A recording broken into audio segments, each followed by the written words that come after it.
नमस्कार, विंध्या टाइम्स में आपका स्वागत है और आपके साथ मैं हूं आशुतोष तिवारी।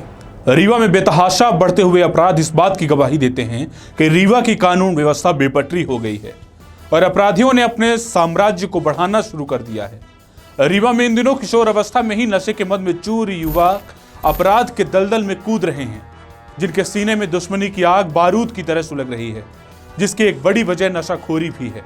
रीवा में कितने एसपी आए, कितने अफसर आए, लेकिन कोई भी अवैध नशे की तस्करी के ऊपर पूरी तरह से लगाम नहीं लगा पाया और आज भी बेहद कम उम्र में ही यहाँ के युवाओं में नशे का चलन बढ़ रहा है। नशीली कप सिरप से तो रीवा का पुराना नाता है, जिसकी वजह से यहाँ के युवा जड़ से खोखले हो रहे हैं। नतीजन एक के बाद एक मारपीट, गोलीकांड, हत्या, लूट, डकैती जैसे वारदात सुनने को मिलती है। रीवा में कल का दिन बहुत भारी रहा। 24 घंटे के भीतर रीवा में 3 गोलीकांड की वारदात हुई। पहली घटना में उर्रहट में पार्टी कर रहे दोस्तों ने एक युवक को अपनी गोली का शिकार बनाया और युवक की हत्या कर दी। दूसरी घटना में विभीषण नगर में बाइक सवारों ने हवाई फायर किया। तीसरी घटना में बैजनाथ गांव में जीआरएस पर फायर किया। ऐसे में पुलिस की सक्रियता पर सवाल तो खड़े ही होंगे।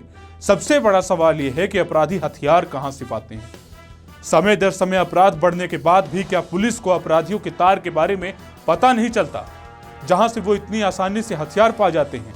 और अगर पुलिस को पता है भी तो क्या कहेंगे कि पुलिस कार्यवाही करने में देरी कर रही है, या फिर ये कहेंगे कि रीवा में अपराधी जग रहे हैं लेकिन पुलिस सो रही है। रीवा में अब तक शांति थी, लेकिन एक के बाद एक घटने वाली वारदात ने चंद दिनों में ही ऐसा लगने लगा कि धीरे धीरे रीवा अपराध का गढ़ बनता जा रहा है। ये हम नहीं बल्कि हाल ही में सामने आए आंकड़े कह रहे हैं। जिले में बढ़ते अपराधों के आंकड़ों के बाद लोग अब दहशत जदा हैं। रीवा शहर में अधिकतर ऐसे स्थान हैं जहां शाम होते ही आपराधिक प्रवृत्ति के लोगों का मजमा लगता है। सबसे पहले सिविल लाइन थाना क्षेत्र अंतर्गत चक्रधर सिटी में के समीप हवाई फायर की घटना होती है। दूसरी वारदात सिविल लाइन थाना क्षेत्र अंतर्गत महाराजा होटल के समीप घटी, जिसमें जय स्तंभ निवासी गेंदा लाल लोनिया को अज्ञात बाइक सवारों ने पैर में गोली मार दी और फरार हो गए। लेकिन तीसरी गोलीकांड की घटना ने तो शहर में भूचाल ला दिया।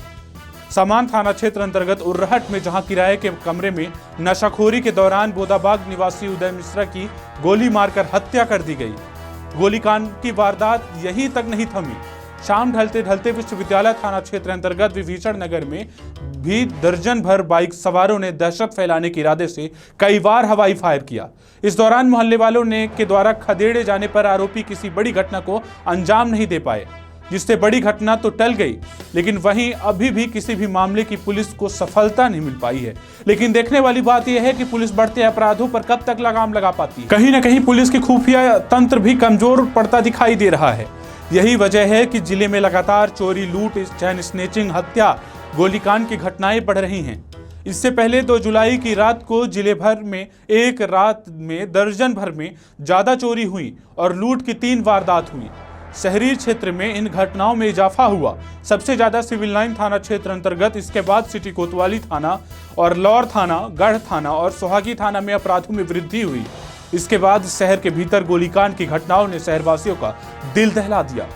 आज कंट्रोल रूम में रीवा पुलिस अधीक्षक राकेश कुमार सिंह ने सभी थाना प्रभारियों के साथ मीटिंग की और आगे की रणनीति तैयार की। अब देखना होगा कि आगे पुलिस किस कोर्स ऑफ एक्शन के तहत काम करती है।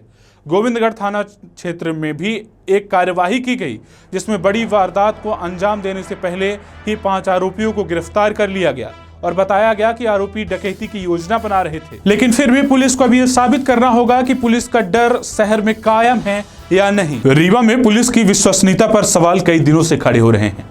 इससे पहले आपको शाहपुर थाना क्षेत्र अंतर्गत पुलिस की कार्यवाही का एक नमूना आपने देखा होगा कि कैसे बस से बिना कपड़ों के ही लड़की को थाने तक ले जाया गया।